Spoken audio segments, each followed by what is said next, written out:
you so much for having us. You're over here, Mr. President. Thank you. Kaylee.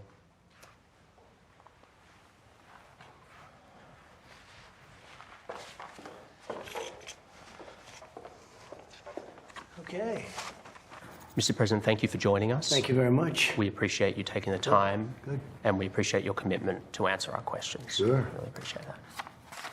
Over the years, I've heard you talk about your adherence to a philosophy called positive thinking. This is the mantra that if you believe something, if you visualize it, then it will happen. To an extent, I also think in terms of the downside. Right. I do. I've been given a lot of credit for positive thinking, but I also think about downside, because only a fool doesn't. To what extent do you think that that positive thinking mindset is suitable to handling the worst pandemic that we've seen in a century? I think you have to have a positive outlook. Otherwise, you would have nothing without a positive outlook. I think we've done an incredible job between the ventilators and stopping very infected people from China coming in, meaning putting the ban on China, which frankly nobody wanted me to do, practically nobody, because it was very early in January. Then putting the ban on Europe, not an easy thing to do. When you put a ban on Europe, that's a big thing. We would have probably lost hundreds of thousands of lives more had I not done that. And all of the experts, every one of them, not one of them wanted to do it. They thought it was too severe. 3 months later, they're all saying, I'm glad you did it. The criticism of you that is most prominent is about the communication. It's the public health experts saying that it needs to be based in reality. And they're saying that the wishful thinking and the salesmanship is just not suitable at a time when a pandemic has killed 145,000 Americans. And it's that I understand what you're saying, that people need to hear positive thinking. But, you know, for the past 5 months, it's been the virus is totally under control and the cases have been going up and the deaths have been going up. Look. But you've been saying it's under control. Nobody knew what this thing was all about. This has never happened before. 1917, but it was a totally different, it was a flu in that case, okay? But other than 1917, there's never been anything like this. And by the way, if you watch the fake news on television, they don't even talk about it. But you know, there are 188 other countries right now that are suffering, some proportionately far greater than we are, okay? As bad as we are. Very few. Some proportionately greater than we are. Right now, Spain is having a big spike. There are tremendous problems in the world. You look at Moscow, look at what's going on with Moscow. Look at Brazil. Look at these countries, what's going on. This was sent to us by China, one way or the other, and we're never going to forget it. Believe me, we're never going to forget it. And we were beating China at every single point. We were beating them on trade. We were making progress like nobody's ever made progress. They had, before the pandemic, they had the worst year, Jonathan, that they've had in 67 years. You know that, with the tariffs and everything else I did. We were taking in billions of dollars. I was giving some of it to the farmers. The farmers were doing well because I was targeting, they were targeting the farmers. I was targeting China. We were doing good. Then all of a sudden the game changed and I had to close it down. I closed down the greatest economy ever in history. And then I closed it down. And now we're opening it. And we say, by the way, by closing it down, we saved millions of lives. If we would have gone to herd, and we knew very little about the disease, if we would have gone herd, we would have lost millions of people, millions of people. One person's too much. We're at 140,000 people. One person is too much. We're at 140. We would have lost millions of people. And those people that really understand it, they really understand it. They said it's incredible, the job that we've done. And again, I bring it up. Who says that? The banning China from coming in. But it was already in here by the time. It was already here. Like by the time you banned China, it came in through Europe. Nobody knew the extent. Nobody knew how contagious it was. But the question is, Mr. President, maybe China knew. By June, we knew things were bad. And you know, the last time I was with you was the day before your Tulsa rally in the Oval. And, you know, you were saying big, huge crowd, it was indoors. By the way, these people, they listen to you. Excuse me, Jonathan. Yeah. We had a 19,000-seat stadium. First of all, we had 12,000 people, not 6,000, which you reported and other people reported. But you couldn't even get in. It was like an armed camp. Why would you have wanted that? Because they had 120 Black Lives Matter people. I understand, but why would you have wanted a huge crowd? Excuse me, wait. And Tulsa, well, because that area was a very good area at the time. It was an area that was pretty much over. After a month later, it started going up. That's a month later. But Tulsa was a very good. Oklahoma was doing very well as a state. It was almost free. It spiked a month later, month and a half, 2 months later, but it was a good area. We had a tremendous crowd. We had tremendous response. You couldn't even, it was like an armed camp. You couldn't even get through. You couldn't get anybody in. But we had 12,000 people. It was incorrectly reported. The other thing we had that nobody wants to talk about, so Fox broadcast it. It was the highest rating in the history of Fox television, Saturday night. It was the highest rating.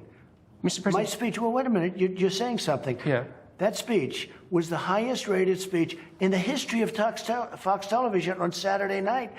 And nobody says that. I think you misunderstand me. I'm not criticizing your ability to draw a crowd. Are you kidding me? I've covered you for 5 years. You draw massive crowds. You get huge ratings. I'm asking about the public health. And I canceled another one. I had to cancel it. Right. We're going to have a great crowd in New Hampshire, and I canceled it for the same reason. But here's the question. I've covered you for a long time. I've gone to your rallies. I've talked to your people. They love you. They listen to you. They listen to every word you say. They hang on your every word. They don't listen to me or the media or Fauci. They think we're fake news. They want to get their advice from you. And so when they hear you say everything's under control, don't worry about wearing masks, I mean, these are people, many of them are older people, What's Mr. your President. definition of control? Yeah. Under the It's giving them a false sense of security. Now, I think it's under control. I'll tell you what. How? 1,000 Americans are dying a day. They are dying. That's true. And it is what it is. But that doesn't mean we aren't doing everything we can. It's under control as much as you can control it. This is a horrible plague that beset us. You really think this is as much as we can control? Well, 1,000 deaths a day? I'd like to know if somebody, first of all, we have done a great job. We've gotten the governors everything they needed. They didn't do their job. Many of them didn't, and some of them did. Someday we'll sit down. We'll talk about the successful ones, the good ones. Look at that smile. The good ones and the bad. We had good and bad, and we had a lot in the middle. But we had some incredible governors. I could tell you right now who the great ones are and who the not-so-great ones are. But the governors do it. We gave them massive amounts of material. Mr. President, you changed your message this week in terms of you cancelled the Jacksonville Convention. You said wear a mask. You're saying, that it's going to get worse before it gets better. It's not something you like to say. I know you said that. The big question... Not get worse like the original flow. You understand that. But well, I hope not. It's 1,000. Now, if you look, Arizona's going down. If I could just finish my question. Texas is going down, and Florida's going down. The question is, are you going to, even some of your own aides wonder whether you would stick to that message until Election Day, whether in a week or two you won't say, right, we've got to reopen again, we can't do this stuff anymore, that you'll get bored of talking about the virus and go back to that sort of cheerleading? I never get bored of talking about this. It's too big a thing. And again, so will you stick to that message? By China. It should have been stopped by China, and it wasn't. But now it's here. We have you're the it president. Here.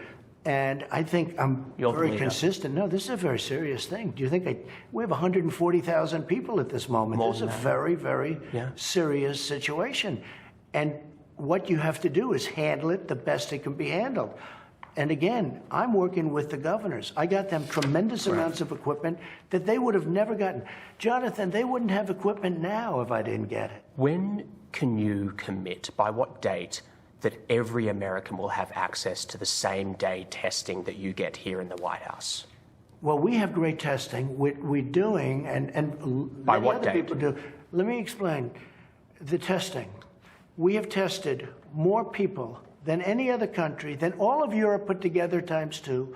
We have tested more people than anybody ever thought of. India has 1.4 billion people. They've done 11 million tests. We've done 55. It'll be close to 60 million tests. And, there are those that say, you can test too much. You do know that. Who says that? Oh, just read the manuals, read the books. Manuals? Read the What books. manuals? Read the books. What books? What testing does sorry. it shows, wait a minute, Who let me explain. What testing does, it shows cases. It shows where there may be cases. Other countries test. You know when they test? They test when somebody's sick. That's when they test. And I'm not saying they're right or wrong. Nobody's done it like we've done it. We've gotten absolutely no credit for it. But we've come up with so many different tests. The only thing that we have now is some people have to wait longer than we'd like them to. It's a big problem. We want point to point. We want to have a 5-minute to a 15-minute. Right. test. When do you think? And like many others. Every From what American. I understand, we're close to 50% where it's point-to-point test. We are making thousands of instruments, thousands of tests right now, tens of thousands that can be distributed to various parts of the country. But you have to understand, and we've even sent some of them to other countries where they had a big problem. Jonathan, almost 50%, in fact, I think the number might be over, is immediate testing. The other's tough. You take a test, you have to send it to a laboratory.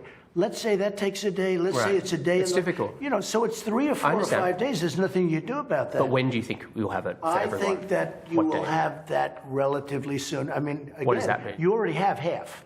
Yeah. I would much rather get back to you because I don't want to have you in 1 month. That's I didn't make it. I missed it by a day, and it's a headline. Mr. President, I want to talk about the federal intervention. Excuse me, one thing I would say about testing. Because we test so much, we show cases. So we show many, many cases. We show tremendous number of. I know you're smiling when I say that. No, but come on. I mean, I've heard you say this. Other countries don't test like we do, so they don't show cases. Just a couple of points on that. I wasn't going to continue on the testing, but you said it. So we're testing so much because it's spread so far in America. We're testing so much because we had the ability to test. Okay. Because we came up with tests. But South Korea. Jonathan, we didn't even have a test. When I took over, we didn't even have a test.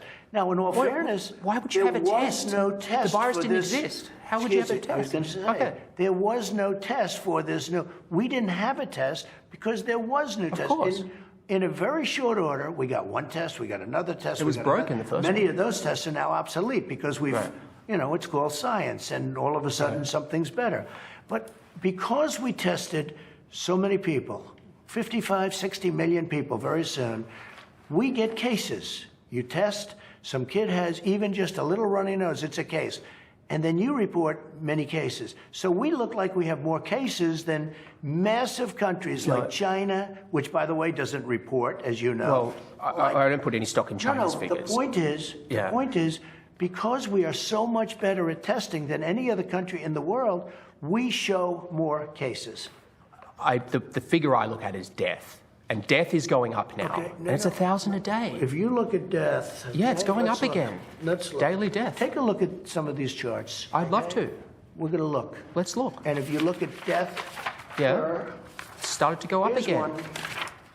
Well, right here, the United States is lowest. In numerous categories, we're lower than the world. Lower than the world? Lower than what is that? Europe. In what? Look. In what? Take a look. Right here.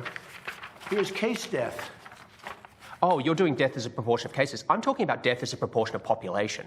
That's where the US is really bad. Much worse than South Korea, Germany, etc. You can't do that. You have Why can't I do that? You have to go by where. Look, here is the United States. You have to go by the cases. The cases. Why not as a proportion of population? When we have somebody.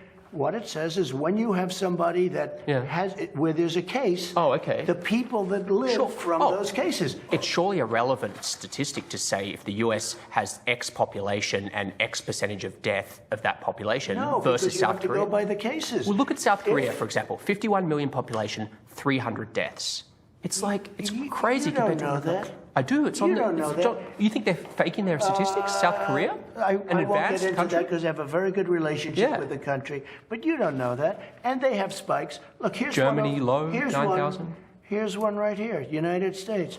You take the number of cases. Now look, we're last, meaning we're first. Last? I don't know what we're first in. As a what? Take a look. Again, it's cases. Okay.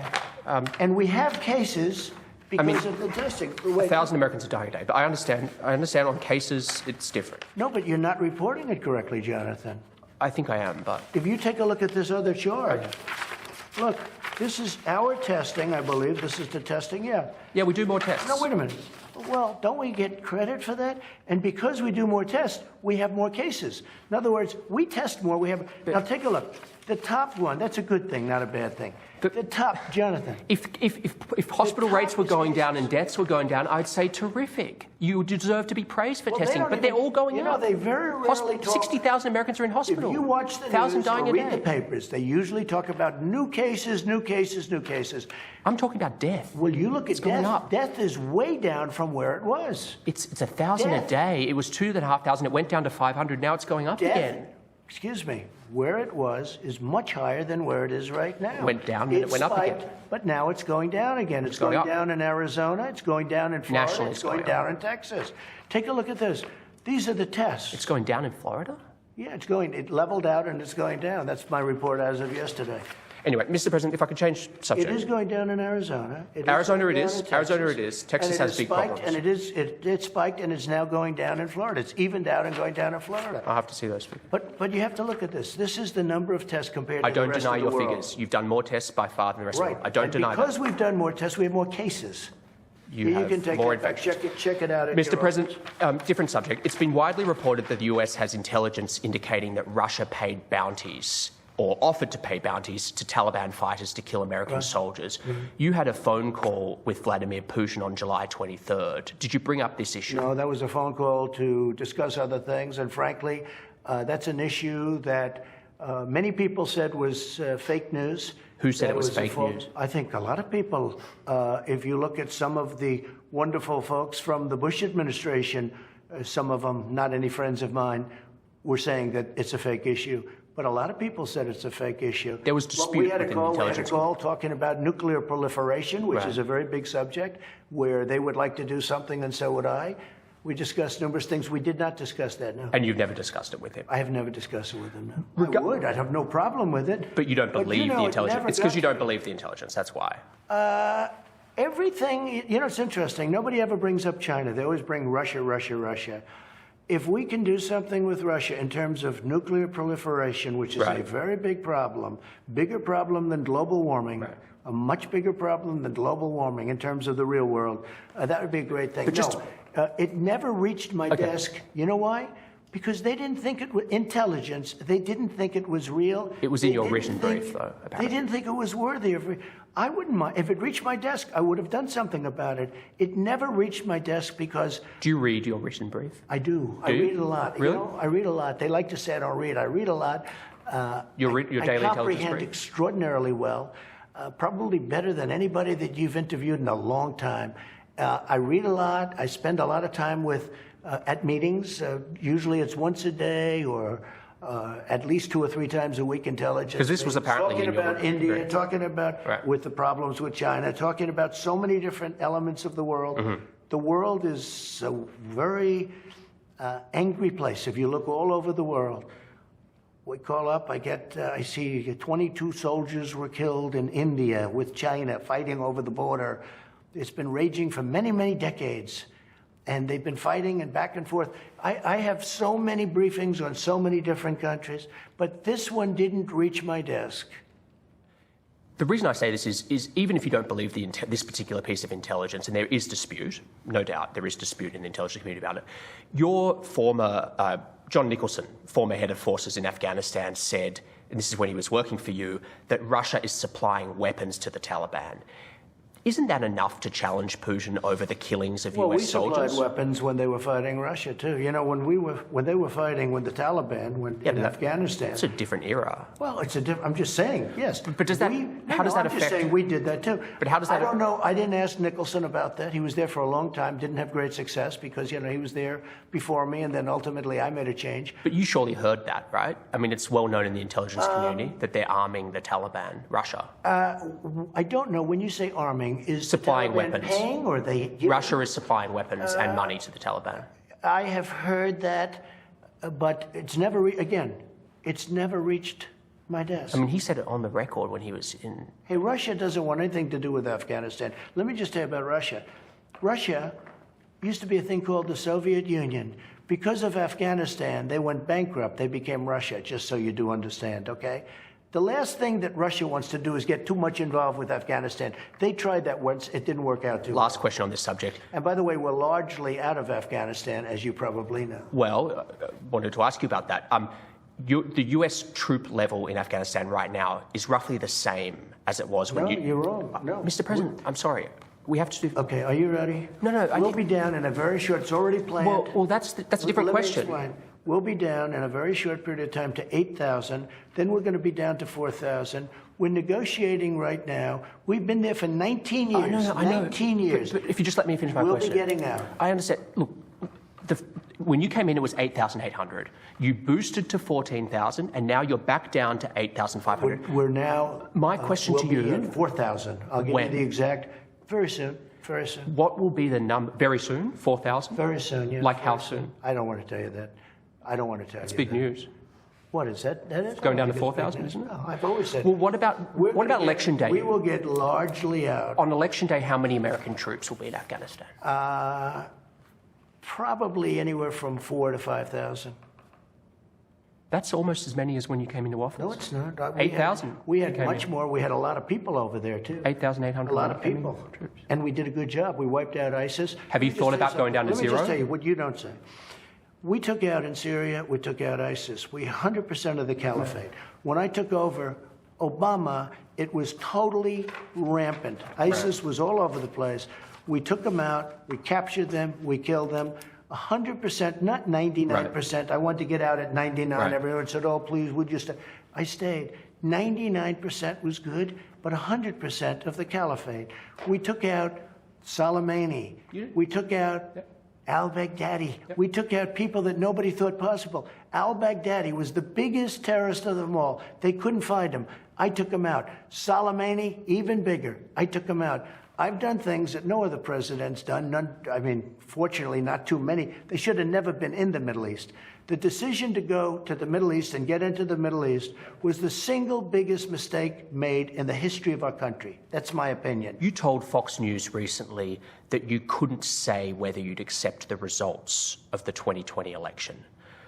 What does that actually look like as the sitting president? I mean, it's unprecedented. What would that actually look like? Hillary Clinton never accepted him. She conceded on him. She conceded on him. She still doesn't accept him, and she got that's an important point. Easily. That's an important point. She conceded on election night. Now, she grumbled about it and said all sorts of things. Grumbled? She wrote books about it. She wrote books. Don't use the word grumbled. Fine. But she wrote books about it. That's fine, but I'm just... she got beaten easily.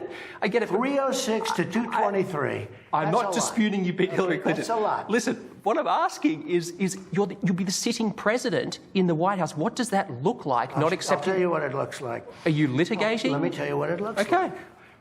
So we have a new phenomena. It's called mail-in voting, where you send a governor.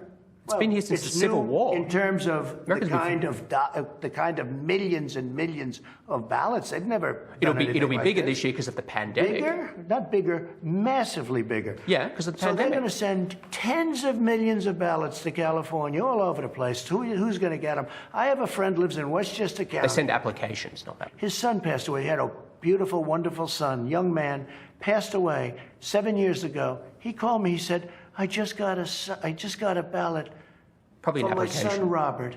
He died 7 years ago. Somebody got a ballot for a dog. Somebody got a ballot for something else. You got millions of ballots going. Nobody even knows where they're going. You look at some of the corruption having to do with universal mail-in voting. Absentee voting is okay. You have to apply. You have to go through a process. You have to apply for mail-in. Absentee voting it's the same is thing. good.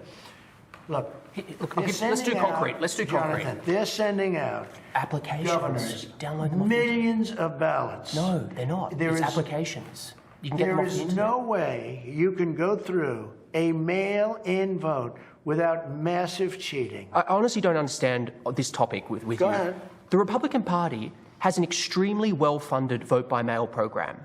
Your campaign puts out emails telling people to vote by mail. Correct. Your daughter-in-law, Lara Trump, she did robocalls in California saying it's safe and secure, mail-in voting. Let me tell you. The Republican we have won. no choice. That was an all-mail-in race. Let me tell you. You ready? Yeah. We have no choice. Because right now we have many court cases that we're waiting. We have one filed in Western Pennsylvania. We have many court cases where we're trying to end it. We went through World War I, you went to the polls, you voted. We went through World War II, you went to the polls, you voted. You've had mail-in voting since the Civil War. And now because of the China virus, we're supposed to stay home, send millions of ballots all over the country, millions and millions. You know, you could have a case where this election won't be decided on the evening of November 3rd. Absolutely. This election could What's be wrong with that? decided 2 months later. It won't be 2 months, but what's wrong with the proper It mailing could be count? decided many months later. Have you discussed You know with- why? Because lots of things will happen during that period of time, especially when you have tight margins. Lots of things can happen. There's never been anything like this when you try. Now, of course, right now we have to live with it, but we're challenging it in many courts, You're as going to you know, litigate. all over the country. Mr. President, the other day a reporter asked you about Ghislaine Maxwell. You said, quote, "I just wish her well, frankly. I've met her numerous times over the years, especially since I lived in Palm Beach, but I wish her well, whatever it is." Mr. President, Ghislaine Maxwell has been arrested on allegations of child sex trafficking. Why would you wish such a Well, first person of all, well? I don't know that, but I do know that She has. She's been arrested for that. You know her that. friend or boyfriend Epstein. was either killed or committed suicide in jail. She's now in jail. Yeah, I wish her well. I'd wish you well. I'd wish a lot of people well. Good luck. Let them prove somebody was guilty. I mean, do you know that Oh, she's so you're guilty? saying you hope she doesn't die in jail? Is that what you mean by wish her well? Her boyfriend died in jail, and people are still trying to figure out, how did it happen? Was it suicide? Was he killed? And I do wish her well. I'm not looking for anything bad for her. I'm not looking bad for anybody. And they took that and I mean, they she's a made it child such alleged child sex a trafficker. big deal. But all it is her boyfriend died. He died in jail. Was he killed? Was it suicide? I do. I wish her well. Let's move to Portland.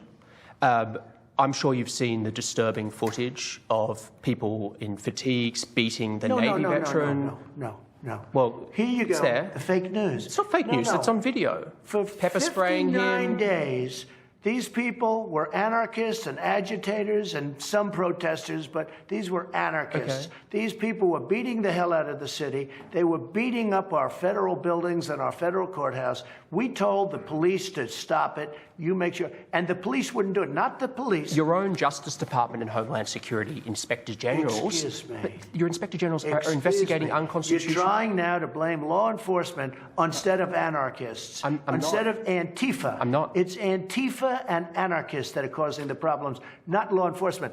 Our law enforcement, if we didn't have people at our courthouse, and they're strong, tough people, and they don't want, they try and be very good, believe me. But if we didn't have people there, you would have your federal courthouse, $600 million building. You would have that thing burned to the ground. I'm asking you about tactics and about the unmarked vans where they're rounding people up. And I want Okay, to. let me tell you Can I about just finish my unmarked? question? Well, let me tell you about Could I just unmarked. finish my question because it relates to this? I promise.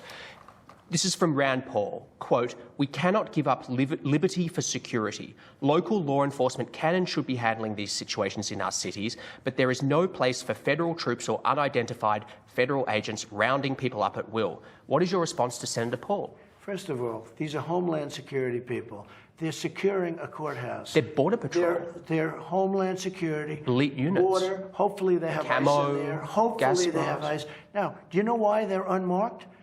Because Why? these terrorists, these Antifa people, these people that are anarchists and agitators, when they see the name on a uniform of a person, a policeman or a law enforcement person, they find out where that person lives. And then they go and they scare the hell out of the person's family.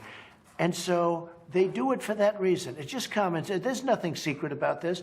And you know it. You see it, what's going on right now. We have Chad Wolf. They have people. He's doing a fantastic job. He's the acting head. He's doing a fantastic job. Chad Wolf has pickets out, very dangerous-looking people outside of his house. He's going to be just fine. He's tough and he's got people. But if you have the names on all of these uniforms, you'll have these maniacs in front of their houses scaring their family and their wives and or husbands, whatever it may be. I think it's a very good reason not to have your name. Why should you have identification? My name is Bill Smith, and here's where I live, and I'm a member of... The really serious concern is No, the that's reports. not About a that. serious The serious concern. concern is the reports of people being rounded up and not being told why they're being detained. That's what's being investigated Why? by Mr. President. Why The they're being inspectors generals. detained? The inspectors generals. You know why they're being detained? Well, yeah. There's an investigation. Do you support that investigation? Well, I haven't seen the result yet. But do you Let me see support the result. initiative of it? No, I think that actually You don't? I think Antifa should be investigated, not the law enforcement. They're investigating. They shouldn't be investigating. Have you been watching television? I have. Have you been seeing the violence? And Sure. Now, if you watch NBC News, like I watch NBC fake news, I'm watching it. Lester Holt, real beauty. And I'm watching this NBC News sham, and you have a mayor named Wheeler. And he's standing out there, and he's being accosted by the people. You know that. I mean, it's horrible what they're doing to him. Portland, the mayor of Portland. And he thought he'd go out, he'd be a mayor.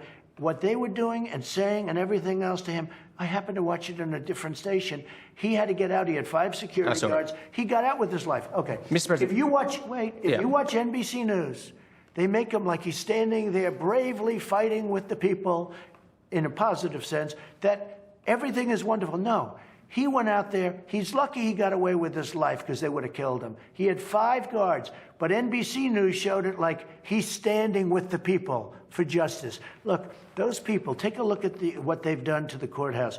Take a look at what they've done to the streets. Take a look at the violence. It's getting worse since they've gone in. No, actually, it's getting better. We had we've arrested a lot of people, and we now have a 10-year rule. You try and knock down our courthouse. More businesses damaged, more violence. You touch our courthouse, you go to jail for 10 years. Turning to the rest of the country, we haven't seen protests like this since the 60s. I mean, we're seeing... These are Democrat-run if I can finish my question. cities. If I can finish my question. And they're doing it for political reasons. You said you've done so much for African Americans. I have. But there are Americans... Criminal justice I understand. reform, opportunity. But let me finish. There are Americans out in the streets asking for change. Mr. President, have you ever met with a Black Lives Matter activist to hear them out, hear their arguments? Well, Black Lives Matter started off, to me, very badly because it was... Did you ever meet with one? Pigs in a blanket, burn them like bacon. That was the first time I ever heard of black. That was 3-4 years ago. Uh-huh. Pigs, meaning policemen. Pigs is what they're referring to, in a blanket, fry them like bacon. I thought it was, so I got off to a bad start. I got off to a very bad start. Would you meet with a Black Lives Matter activist? I would, but I think right now when they paint, Why haven't you? When they paint the sign, nobody's asked for a meeting, right? Nobody's ever asked me for a meeting. Let me tell you, with African Americans, I'm doing very well.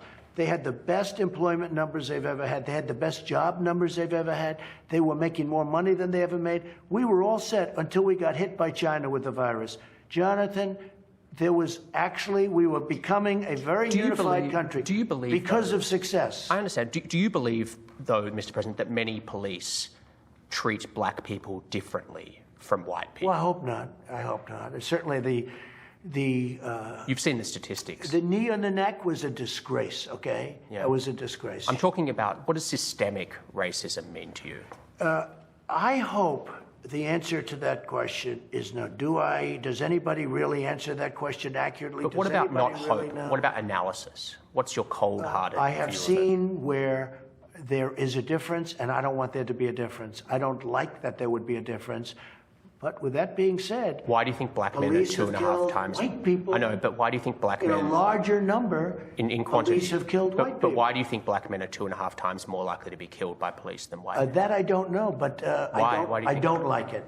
But you must have thought about it. Why? I don't know why, but I don't like it. I do know this. Does it speak to something police systemic? Have killed many white people also. But proportionally, what does it speak to? It speaks to something, if that's the number, you're telling me a number. Okay, if that's the number, it speaks to something that to me is unacceptable. And what do you do about it then? Well, I think we've already done a lot of things. But you haven't. It still exists. Let me just tell you. No. I understand your achievements. I know what you're going to say. I'm not suggesting you haven't done a lot economically. I've done a thing called criminal justice reform. I'm just saying what changes. President Obama couldn't get It's not my friend. I'm asking about that statistic. He tried, but he couldn't get it done. I got criminal justice. I get it. I got opportunity zones. I took care of the historically black. You know, if you look at what I've done for colleges, for black colleges and universities, I got them funding. Obama never did it. I did more for the black community than anybody with the possible exception of Abraham Lincoln, whether you like it or not. People say, oh, that's interesting. You believe you did more than Lyndon Johnson, who passed the Civil Rights Act? I think I did, yeah. How? Because I got criminal did you justice reform done. I got prison reform. Lyndon Johnson. I've done things. He passed the Civil Rights Act. How has it worked out? If you take a look at what Lyndon Johnson did. You think the Civil Rights Act was a mistake? How has it worked out? Because frankly, it took a long time. But for African Americans, under my administration, Jonathan, under my administration, African Americans were doing better than they had ever done in the history of this country. So I did a lot. Job numbers, all of the money. They had money. They were getting great. Their percentage was up. Their housing ownership was up. They did better than they've ever done I just don't until know we how got you hit. And now, you know what we're doing? I'm building it up again. We're going to have it. Next year will be a great year, unless it's screwed up by somebody that doesn't know what he's doing, which could happen, but I don't think it will. John Lewis is lying in state in the US Capitol. How do you think history will remember John Lewis? I don't know. I really don't know. I don't know. I don't know John Lewis. He chose not to come to my inauguration. He chose. I never met John Lewis, actually. I don't believe. Do you find him impressive? I can't say one way or the other. I find a lot of people impressive. I find many people not impressive. But no, but I didn't go. Do you find his story impressive? He didn't come to my inauguration. He didn't come to my State of the Union speeches. And that's okay. That's his right. And again, nobody has done more for black Americans than I have. I understand. He should have come. I think he made a big mistake. But taking your relationship with him out of it, do you find his story impressive, what he's done for this country? He was a person that devoted a lot of energy and a lot of heart to civil rights, but there were many others also. There's a petition to rename the Edmund Pettus Bridge in Selma, Alabama as the John Lewis Bridge. Would you support that idea? I would have no objection to it if they'd like to do it. Yeah, that's a good idea. Would have no objection to it whatsoever. Okay. Mr. President, you've been so generous with your time, and we really appreciate it. Well, thank you very much. You. Great honor.